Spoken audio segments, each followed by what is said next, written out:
minute, Jack. This is a friendly celebration. I don't much like the way you celebrate. Okay, we're on. Good All afternoon, right. everybody. This is 4 Men in America, and I'm Don Woolley on the road, and Jeff Hooch is back in town, and we're also joined by Ken Bennett and Mr. Paul Fitch. So welcome, gentlemen. Hello, everybody, and please take the floor and tell me what your rant is. Mine is this thing against Elon. I can't believe they're doing this. They're taking innocent people. I mean, there was a lady up in Flagstaff was assaulted because she was driving the Tesla. The guy actually boxed her in, pulled in front of her and stopped, got out and started hitting her through her car window. Now, I don't know what what the precedent was. She may have cut him off. I don't know what it was.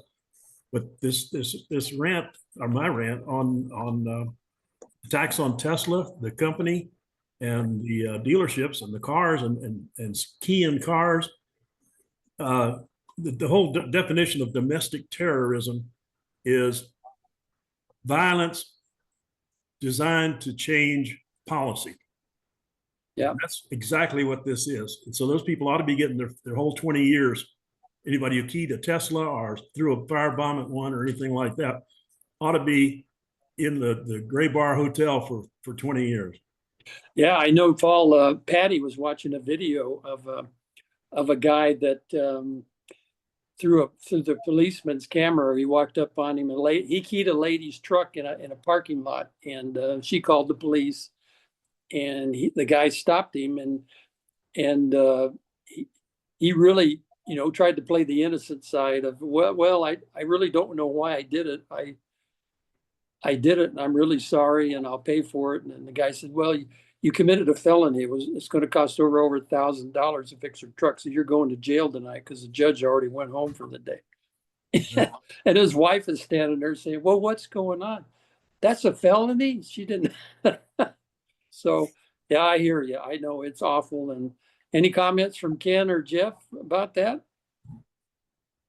It's just so ironic that this vitriol is coming out against someone that they were lauding almost godlike a year or two ago, as leading the way towards progress on climate change and whatever. We all, gasoline engine's bad. We all ought to be electric, and Tesla's the greatest thing in the world. And then just because he aligns himself with and I think he only owns like 12.5% of the company personally.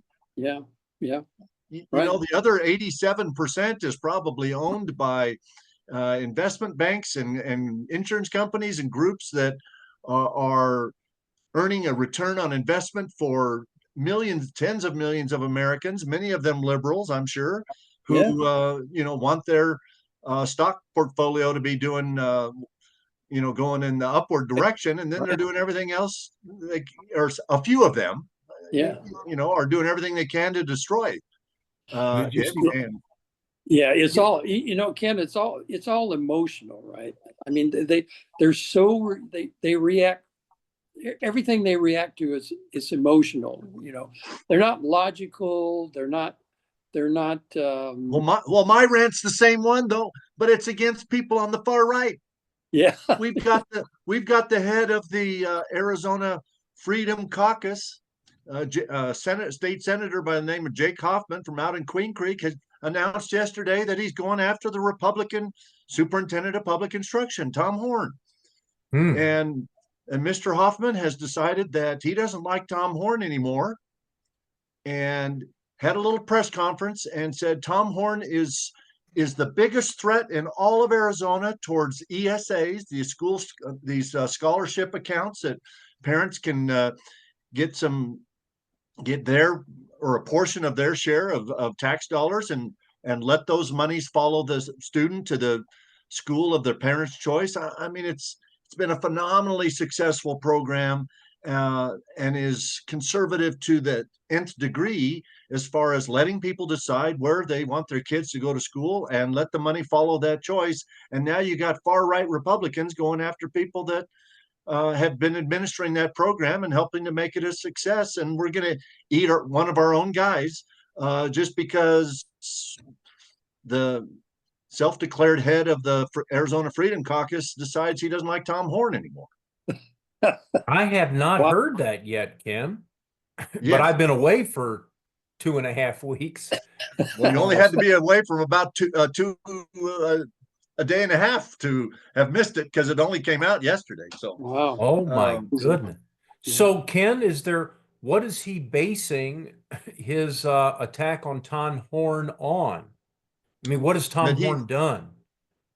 Well, it's not clear other than he just says supposedly he doesn't think Tom Horne's administration at the Arizona Department of Education has done enough to protect the ESA program. But all Tom Horne has done is administer the program for the last 2 or 3 years, much more straightforwardly and successful than the Democrat state superintendent before him, I can assure you. I bet you.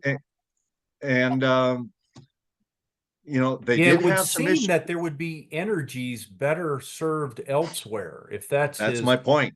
Look, yeah, we're complaining about the energies on the far left where they have turned on Elon Musk and Tesla, but we got yahoos on the far right who will turn on somebody in our camp faster than you can blink as well.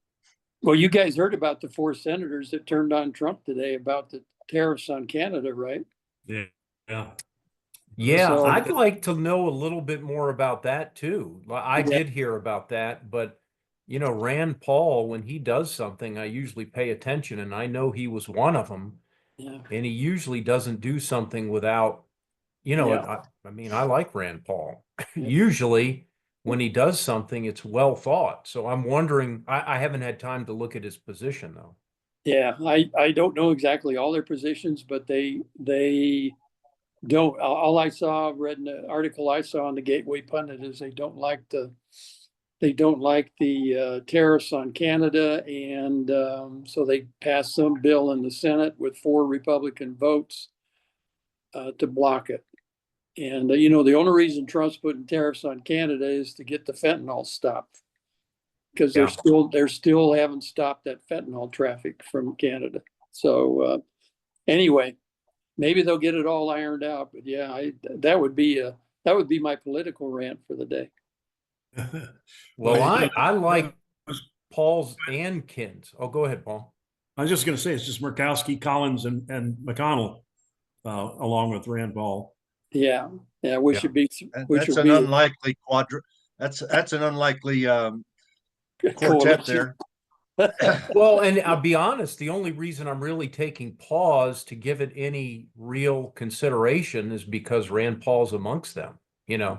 And I agree with you, Jeff. I'm usually a big fan of Rand Paul, and I was a fan of his dad, Ron. And usually, when both of them or either of them took positions, they did so because of a principled position. Right. Now, it was usually based on different principles than you'll get out of Murkowski and lady in Maine. Can't think of her name right. Susan Collins. Collins. But Well, I like Ken's, Rand, and Paul's. I like them both. The thing is I gotta, we have to give Elon Musk such credit for being so courageous because, I look at him as somebody who is a truth seeker, and he was humble enough to admit he had gone down the wrong path with the transgender issues with one of his children. Oh, yeah. And he recognized he didn't know everything and wasn't as political savvy. And we shouldn't criticize that too much because he's building things, that are beneficial to the world. Yeah. Now, I kind of say that in contrast to the owner, of Facebook, or the founder of Facebook, who seems, to lack the courage and to blow with the political wind. And I could be off there, and I don't want to disparage anybody, but without just cause. But, it seems like he came around when the political winds were shifting and Yeah. Trump was in, and all of a sudden saw the light. Yeah. And I think, we need to recognize courage when we see it, real courage, and stick up for Elon. And he sacrificed a lot. And so we need to stick up for him and come down on, and I agree with Paul. I don't know if 20 years for a king is something I'd support. However, we need to take this seriously and nip it in the bud immediately and really support Elon or anybody that's happened to. Yeah. Everybody that I know, everything that I've seen, I shouldn't say everybody I know because I don't know. Anyway, everything that I've seen says that Doge is really popular with the MAGA crowd, like 75-80% approve of what Musk is doing. And more than that, as many people approve of him as they do Trump. And most of this negative stuff is being manufactured by the media and blown up out of proportion, And but these are ideologues, I mean, oh yeah, we have those on the other side cheering for our economy to collapse. Yeah, sure. And it's not what is best for America. It's Their approval what's rate, best for their power. You haven't seen this maybe, but the approval rating of the Democrats right now is a glorious 21%. Yeah, and I think we need to take heart by looking at that. I did not know that. Yeah, but if they keep doubling down on men and women's sport, and then you come out with a Cory Booker 24 hours, so I listen. I hate to be a pig, but I want to have two rants. Okay. No, you go ahead, man. We'll go back to Paul and Ken for another round then, to be fair, and Don. But it is sick. Look, I work with the SEAL teams. And these guys go through training that is unbelievable to most people and is laudable. And these are true patriots doing it for the right reason. When I see somebody like this Booker, Cory Booker coming out and wanting to be patted on the back for 25 hours of filibustering of the most idiotic things one can imagine, and then people saying what a great American and hero he is for breaking the world record of filibusters for no reason at all. It's not to filibuster a Senate, a vote or anything like that, but just to go up and pat his own back and think he's this great physical specimen of wonder. Look, Diana Nyad swam from Cuba to a United States. That is somebody who has stamina, and should be lauded. This is laughable. If these are the types of heroes that they have, it makes me ill. It does. It's laughable. It's ridiculous, and it should be mocked. Absolutely. That's my one rant. Good. A good one. Yeah. Especially since the record, the filibuster record that he broke was a Democrat senator in 63 or 4 who was filibustering against the Civil Rights Act. Yeah. So he's in good company with, both people, deserve each other's company as far as I'm concerned. And my second rant does have to do, look, we have to be consistent on the right. Okay. We can't be like the Democrats, and we have to understand the Constitution, what the law says, and support Donald Trump when he's right and pull back a little bit when he's not. And we need to make sure that he stays within those bands or bounds that the Constitution lies. Now, look, January 6th, came and went, and the left used that to basically disparage Trump and say, see, we told you so, even though we know it was a setup, it was encouraged, and, everything happened to lay the groundwork to make that happen. Okay. And I don't want any of my friends who have said, you got to be careful of Trump, this, that, and the other. Look, when we are deporting illegal immigrants, illegal aliens in this country, there are things we can do that are straightforward and legal, and there are things that we cannot do. Now, foreign illegal aliens do not have all the rights of citizens, but they do have some of those rights as citizens. And it depends on the circumstance. Look, in criminal proceedings, any person within the United States does have the right to legal counsel. But in civil proceedings, that is not necessarily the case. And so we need to be able to get out there and educate the Republicans, the right, those who are on the MAGA crowd, those who support Donald Trump. We need to be educated on how this can be done, when it can be done without,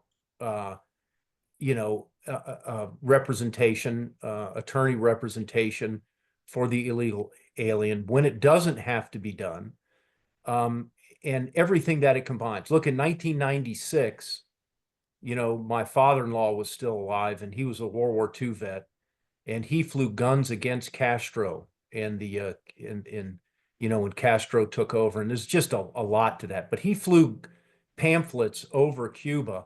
He would get arrested by the Border Patrol when he landed his airplane and thrown into jail, and then the CIA would break him out because he was working for the agency. And one hand didn't know what the other hand was doing, and there was no consistency. So he had a bitter taste in his mouth against the Border Patrol. And this isn't to disparage the Border Patrol, but because we need them and I love them. But we need to understand what our rights are. But in 1996, he was still alive, and Congress passed a law about illegal immigrants can be detained within 100 miles of the border. And Mr. Jaffe, my father-in-law, was very concerned about that because he fought in World War II and Korea. And he had a problem with that, a police state and this, that, and the other. And he was certainly on the right in constitutional limits. So all I'm saying is, if we want to expand presidential powers beyond what the 1996 law that Congress passed and implement that today, Congress needs to step up and clarify the powers that the president has. And we need to be very careful about giving him unilateral powers, because that gun can be taken away and used, by anyone who has that office. And there needs to be some education. Look, I came down against the former vice president of the United States, Pence, between November and January 6th, because he wasn't out there educating the people about what his powers were. And we could have alleviated January 6th by doing that, and not having people think he had the power to unilaterally change the electoral college votes. And so the only criticism I have on my rant here is we need to be educating the public what the presidential powers are and what they aren't. And if he doesn't have them, or if it's in a gray area, I would rather err on the side of caution and push Congress to make something happen to expand those powers. Very good. So yeah, I think that kind of leads into one of my rants, Jeff, which is, and I don't know if you've heard this or not since you've been back. They were going to vote this week in Congress to control these judges and rein back some of these judges, right? And the bill was up in front of the Congress, and they brought it. This is ICE's bill that we've been talking about a little right bit. And somehow that got intermingled with a couple of other things. And one of those things was Congress being able to vote from home. Okay. And, which was big during COVID, right? Well, the bill got voted down because of that little kink in it. Boy. And Congress has gone home for the week. So they got nothing done. So here we are lollygagging along now with this judge thing hanging over us. And so that's one of my rants. And then but you know what's good about that, Don, is at least our congressmen and women understand the power they have, because I will guarantee you this. And first of all, foremen in America were way ahead of anybody else on this. Okay. Yeah, that's right. Because nobody was talking about it. And I'll guarantee you, maybe 10% of our elected leaders understood the powers of Congress over the judicial branch and anything under the Supreme Court. And this is something that, at least there's some education going on here. No, you're right. Those going up in arms, like, this is anti-judicial and attack on no, it's not. This is right in the line of what we should be doing and it's not even Thaddeus Stevens like. I mean, we're not even pushing it. This is right. You know, you couldn't get more constitutional than this. That's right. Yeah. And so anybody who comes against Congress on doing this, just yeah. Well, some reason they got the people that voted against it from passing it were wanted to, I don't know if they were against or for this voting from home, and that's what shot the bill down. But why did they combine that with this bill? Yeah, that's what I don't know. I don't know why Johnson would do that. That's what I don't get. It doesn't make sense. Let's climb the stairs one step at a time. You agreed. Yeah. Maybe they just get used to lumping all this stuff together sometimes, right? They want one little piece of the pie, and then somebody throws in another piece of the pie, and pretty soon they got this giant pie, and then they vote for it, and somebody doesn't want the other pie that you put in, and I don't know. But that's how, what would be the Republicans got a veto out of Governor Hobbs last week on an election bill that was very popular, would have been very popular with the people, to speed up the process of counting by asking people who have been mailed their ballots to get them back in by Friday. If you come to the polls on election day, you're going to get in line, show your ID, and vote like everybody else. Yes, you could take your ballot out of the envelope, show your ID, and it'll get counted that day.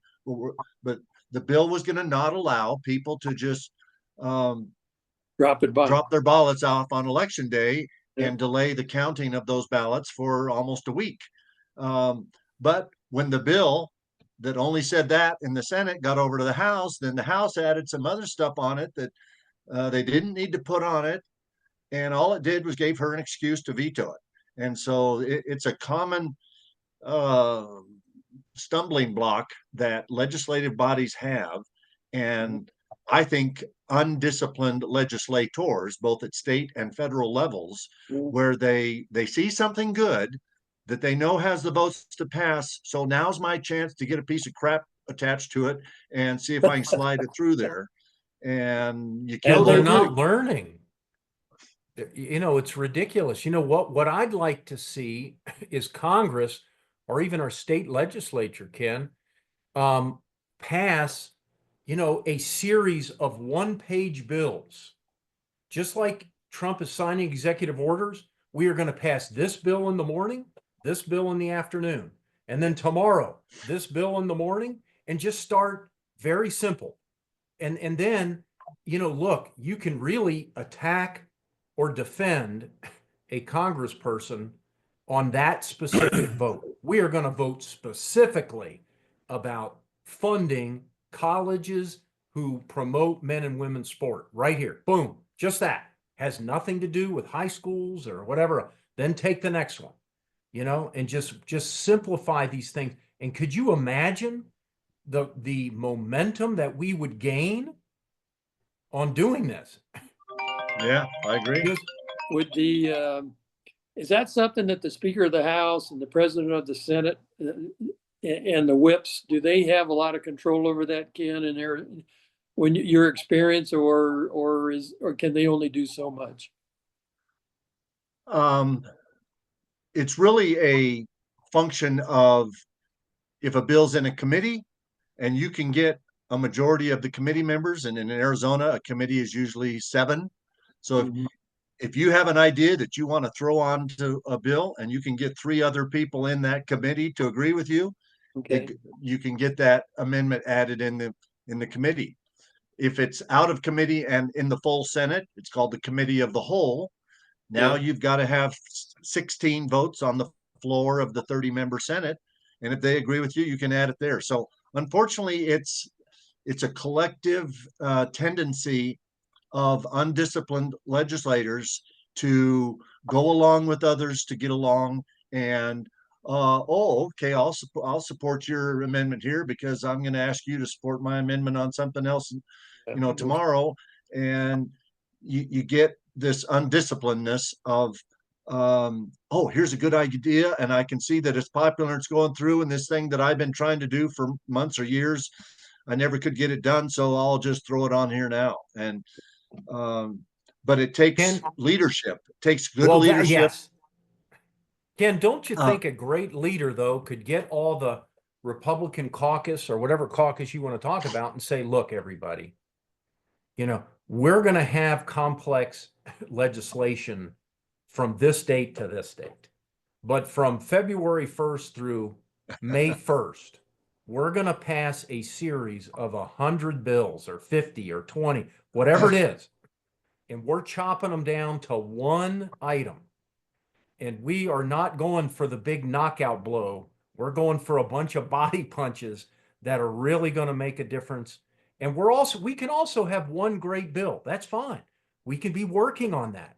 But in the meantime, we've got to show that Congress is behind all these executive orders and the direction we want to go. Because if we try to do what just happened in the state legislature and get stalled, we lose momentum. And we know what happens when momentum is lost. And it's back to that word leadership. And Yes, even that's right. even people in a legislative body with it where they are one of 30, like the Arizona Senate, or one of 60, like the Arizona House, or one of 100, like the U.S. Senate, or one of 435, like the U.S. House. I have seen legislators on both sides of, Republicans and Democrats, vote against ideas that are in front of them in their chamber only because the bill that they are voting on is a little further in the process than the exact same bill they have going on in the other chamber. And they want to get the credit. They don't want this other person to get the credit. Oh, wow. Yeah. The that's other, not- So two other the things, if I lack can. of integrity of so Well, many people. that's a great lesson. But you know what, Ken? That kind of thing, nobody's going to remember them anyway. But let me tell you who we do remember, and that's Abraham Lincoln. And not many people know this. Before he ran against Stephen A. Douglas in the 1858 Senate election. He ran in 1856, and he got the Republican vote in 1856 to run, and there were many votes, and he had a plurality of the vote within the within the legislature of Illinois. And so it went back and forth. And the thing is, it started tending towards a Democrat who was pro Kansas, Nebraska, and pro, letting the states or the territories decide if they wanted to have slavery or not. So popular sovereignty. And he bowed out specifically to Toombs, I think it was, to be able to have a Democrat win that was not for popular sovereignty. That was for the power of regulating the territories through Congress. And so he wasn't worried about the credit. He was worried about doing the right thing. And this is why learning from history is so important. When you have these complete morons, idiots who are self-serving and don't understand what true leadership is in the history of America, and what made Lincoln such a great leader, that he put those things above his own, constantly above himself. And he did that during the war too. Yeah. He was willing to be maligned in the papers by his generals, called an idiot. He was like, look, my primary goal is to keep the Union together. And if they want to call me this and do this, as long as they're doing what I want them to do, that's fine. And Did you guys see the movie Lincoln with Daniel Day? What's his name? Oh yeah. Yeah. Well, it reflects exactly what you guys are talking about, because when they were trying to pass the civil rights stuff at that time, trying to That 13th Amendment. 13th Amendment, yeah. It's interesting how Lincoln had just this little group going out after every congressman and senator, convincing them. He wasn't beyond playing the game. Oh, he played the game. You know man. what I mean? Yeah, it was great. I mean, and I think that movie reflected I think it really reflected what was going on at that time. I mean, I think Spielberg really captured that I think he did a great in job. that movie. Yeah. So, yeah, Highly it's recommend it. that's my rant. I and I'm not sure some of it doesn't belong to Mike Johnson, and maybe he's just not quite strong enough of a leader. And I kind of blame his little group he's got there, like, because Steve Scalise has been there for several speakers, and this stuff keeps happening, and they've got to learn now. We've got to, like you said, we got to make hay now in Congress and the Senate, and they really need to get things done, and they're struggling. And Well, I think what Trump is learning, the executive branch had their act together before he took office. I yeah, mean, they were ready to run. yeah, exactly. What didn't have their act together is the legislative branch. I mean, they're still doing great. Look, this is hard stuff to do. Oh yeah, But Trump is learning that he is tethered to a heavy wagon, and he can run as far as he wants and hard as he wants. But if the wagon's stuck in the mud, he's going to not be able to get but so far. And so he's going to have to turn around and help get that wagon unstuck. mhm. Yeah, I agree.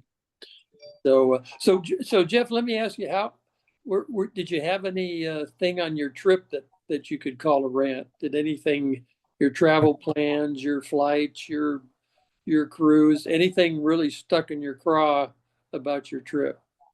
Yes, a lot of things did. The Europeans only get a certain amount of news and they tend to believe what they hear. Yeah. Oh yeah. So I got a lot of questions. I was talking to this guy from the Netherlands who was obviously a lefty, very liberal. Didn't want to And, give up Canada well, he started talking about or Trump shutting Greenland. down the Department of Yeah. Education. Yeah. And he was a retired teacher. But they just don't understand when you say you're closing down the department, in his accent of education. How can you do that? That's like terrible. And, but he didn't understand, Yeah. and so all of a sudden Trump is anti-education, anti-teacher. Yeah. And I spent longer than my wife wanted, explaining to him that no, that is not true. This is, so they're getting, because, my wife was asking me, why in Italy are people bombing, Tesla, outfits in Italy? It's like, what do they care? Well, they do care. Yeah. And they look to America. And then you hear about, even within my family, it's like, no, the European Union is passing this bill to defend against America. And it's like, no, they didn't pass this bill because they're threatened by violence from America. They're passing this bill to step up because we're not always going to be Big Daddy to them. That's right. Yeah. So what I did learn in Europe is they are not. I mean, they are so far behind on the truthful revolution. It's unbelievable. I mean, way behind. Yeah. And the media they listen to, we think the mainstream here is bad. Just take what the mainstream says here. That's all they're getting. And then they spin it even more. Yeah. And there's nobody to correct them over there. And they're gagging everybody too. Yes, that's right. Right. And so it's terrible. Yeah. It's terrible. The information, and that was universal from everybody I talked to. Interesting.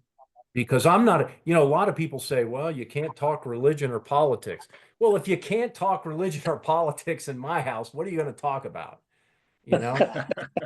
That's true. Except for dinner. Yeah. Well, that's why we have 4 men in America, because if they can't talk about it, they can go hear it, right? But we enjoyed one more quick story. Sure. The other thing is we enjoyed my daughter-in-law set up a dinner that we went to a Greek family, their house in a flat. Everybody has a flat in Thessaloniki, so Thessalonians, the same place, and Yeah. learned how to make it. But it is the seat of Western culture between Greece, Athens, and Jerusalem. Yeah. And it was really interesting to talk. This Greek man, he was just like if you ever saw, My Big Fat Greek Wedding, Mhm. because he was schooling us. He had to sit down before dinner and he said, "Where did this word come from? It's Greek." He's pointing, "Where did this come from? Everything is Greek." So he started educating us on all the Greek, and it was great. And my question with them was, yes, but can we make Greece great again? Where are the great thinkers Yeah. coming out of Greece now? Yeah. Where is the defense of Socrates? Where are these, and so we don't want to be like Greece, Oh where yeah.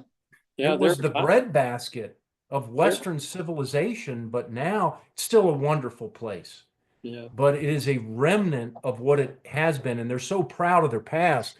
But let's be proud of where we are now also. Yeah. Yeah. They're not looking forward, right? No, they're not looking forward, and they're not building on. And look, I love Greece, and the people are just awesome. But look, let's take what we learned back then to make Greece great again. Right. Where have we gone wrong? Because people are fleeing Greece to go to Germany and other European Union nations to work. Yeah. Because I found out the average flat in Thessaloniki is $1,000 a month. Wow. The average salary of a Thessalonian that just comes out of college is 1,000 euros a month. Yeah. You can't. No. I'm sorry. The average salary is 1,000 a month for everybody coming Yeah. out of high school or college. It's 700 to 800 euros a month, Okay.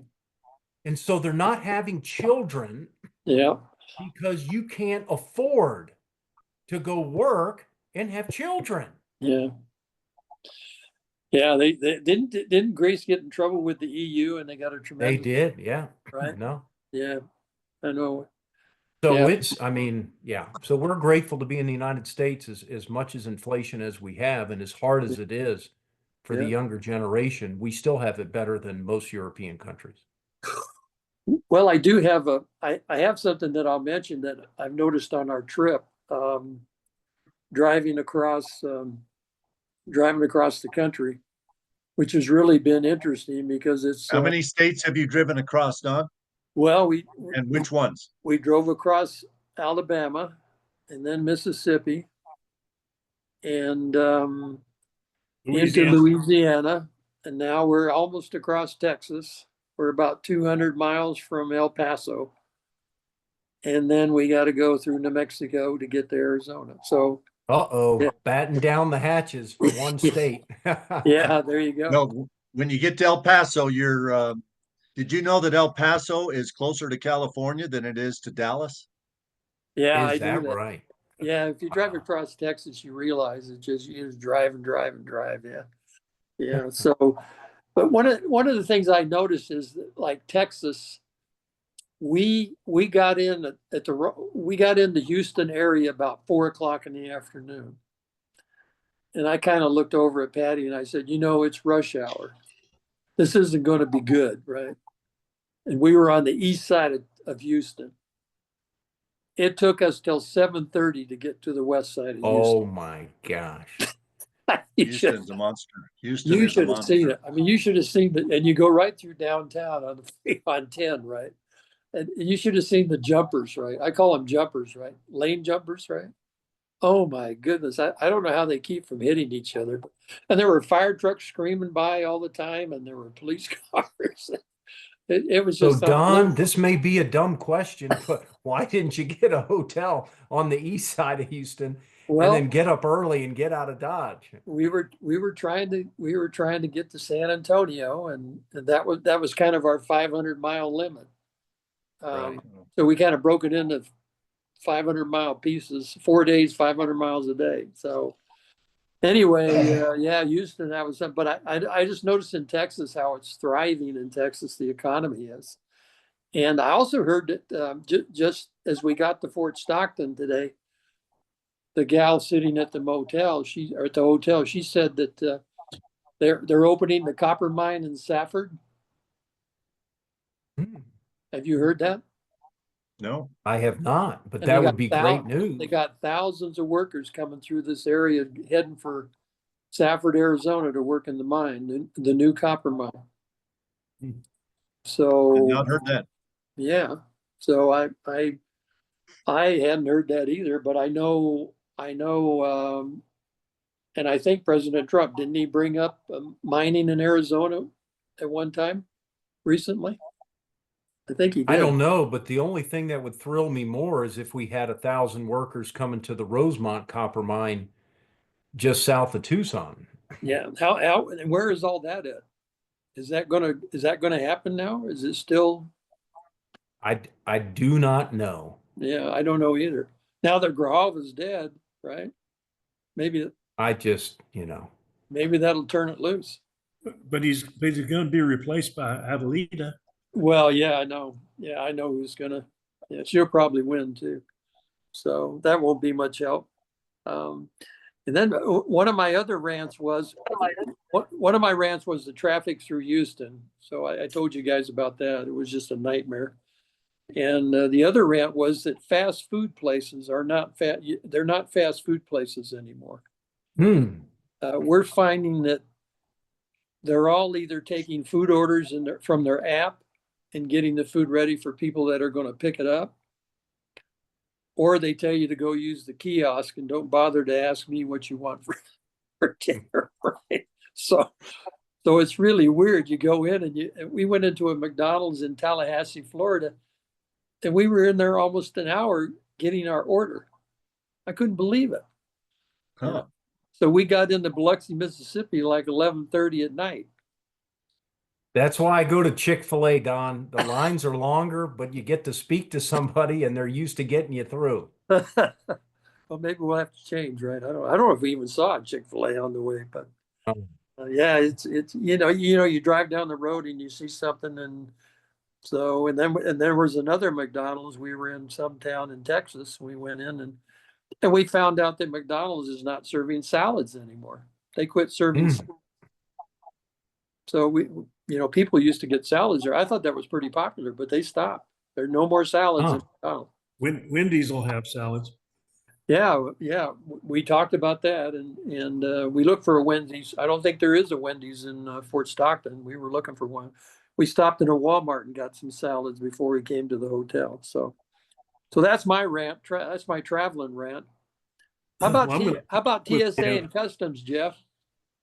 Well, Paul was saying something first. No, go ahead, Paul. I was just going to say, in addition to the earlier rant about Elon and all that, he made a comment the other day that he was going to investigate the mysterious wealth of certain Congress people who, on $200,000 salary, had acquired $20 million in net worth, and that I'm sure is flaming or fanning the flames of anti-Elon programs in the DNC.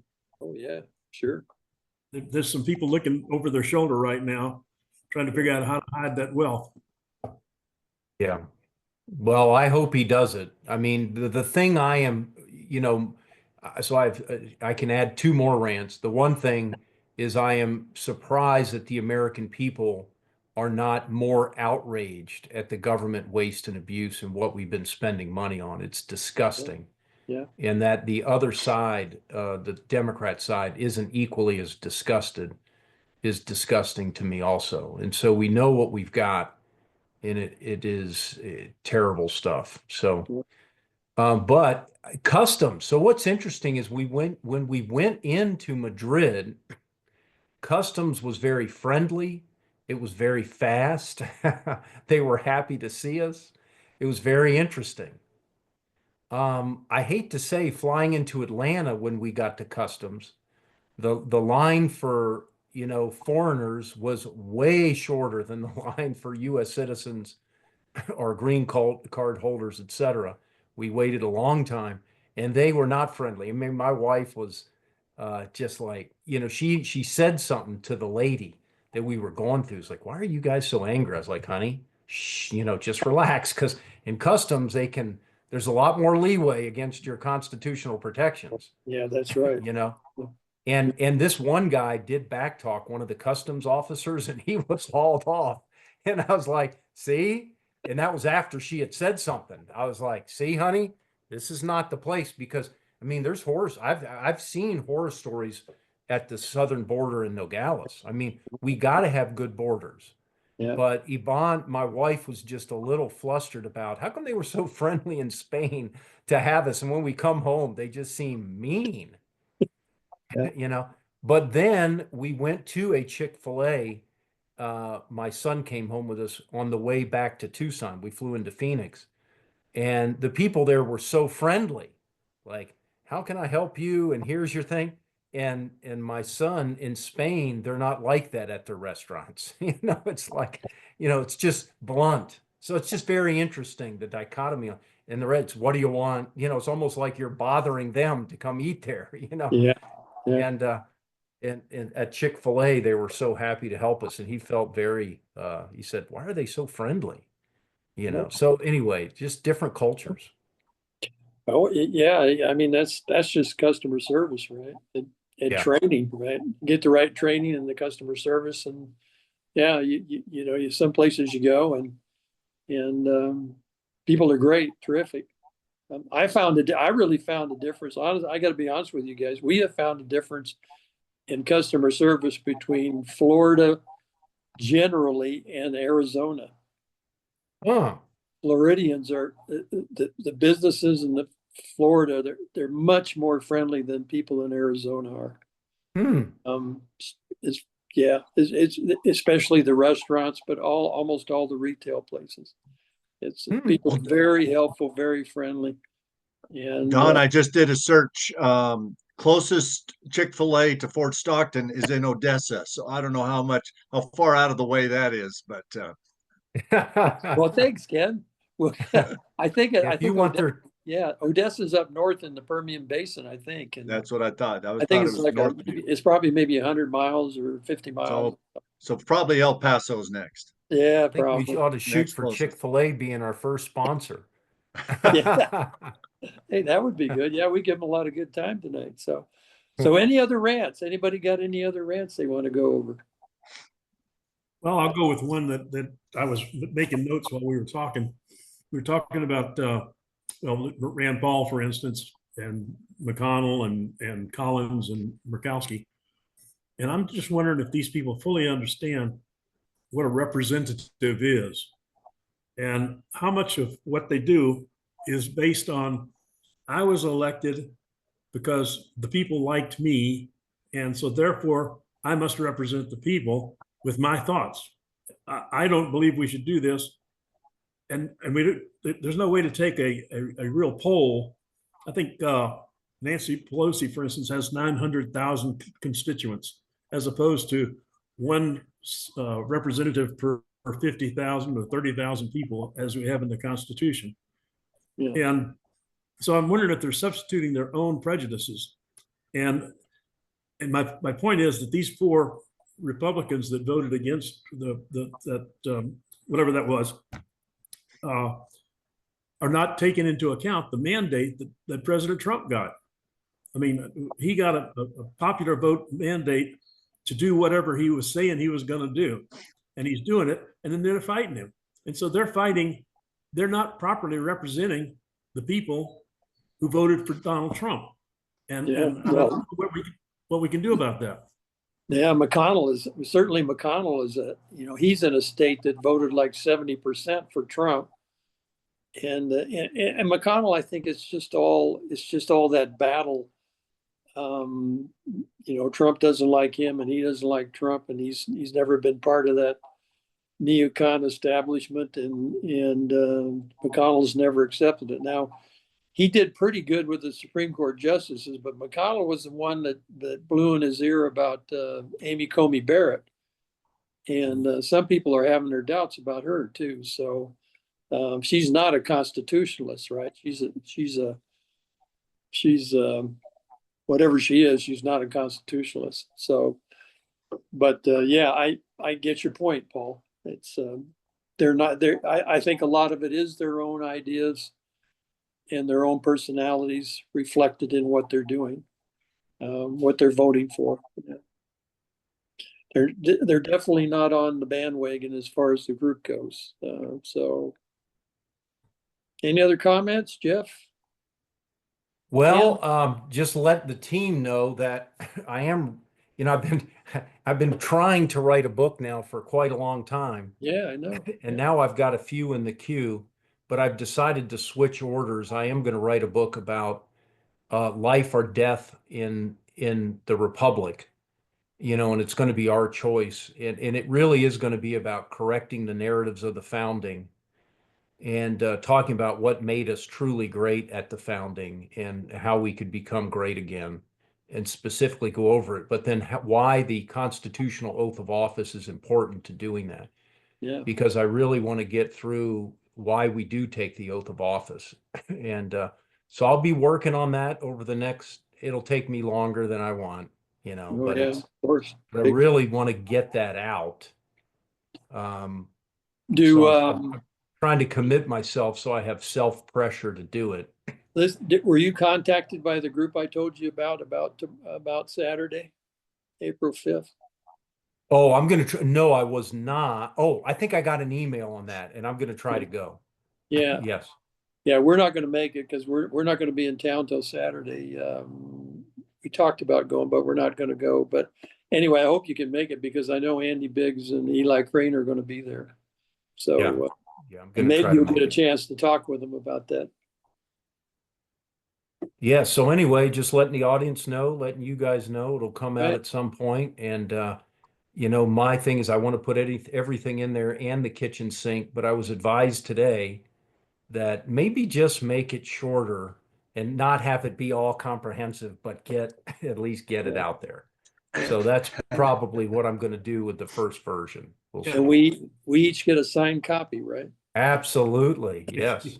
If you put it into a bit smaller bites, you can sell more books. Yeah. That's the hopeful. There you go. Remember that comment you were making about divide the bills into just little ones? There you go. Divide the books into little. That reminds Take my own advice, Ken. That's what that's right. Didn't the Arizona legislature have some kind of a rule about each bill had only one function? Subject. It's called one. There's a provision in the Arizona Constitution that says a bill can or especially that there's a strong prohibition or requirement, I guess I should say, on the positive.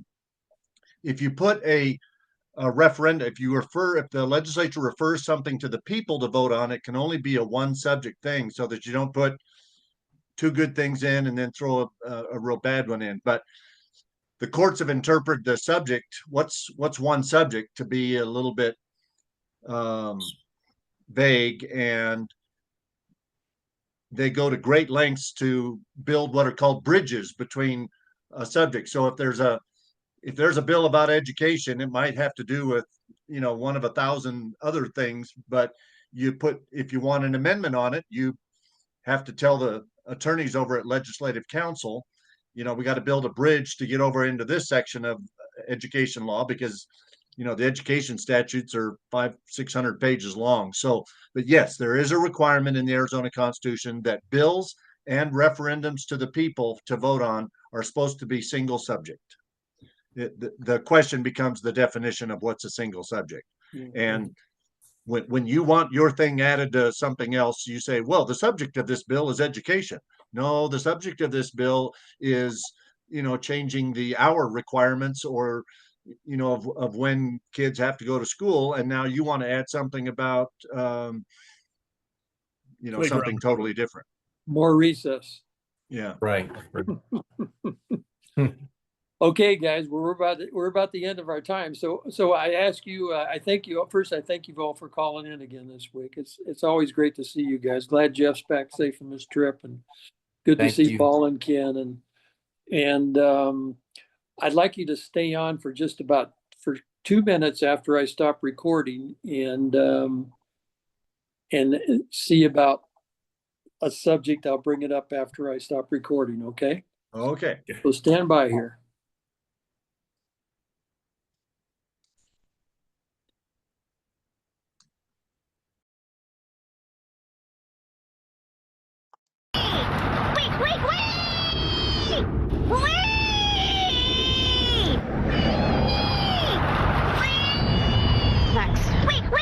Maxwell, Yeah? you're home. Oh, cool. Thanks, Mrs. A.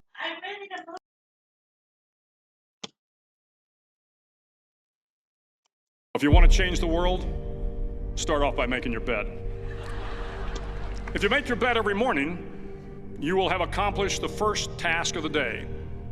It will give you a small sense of pride, and it will encourage you to do another task, and another, and another. And by the end of the day, that one task completed will have turned into many tasks completed. Making your bed will also reinforce the fact that the little things in life matter.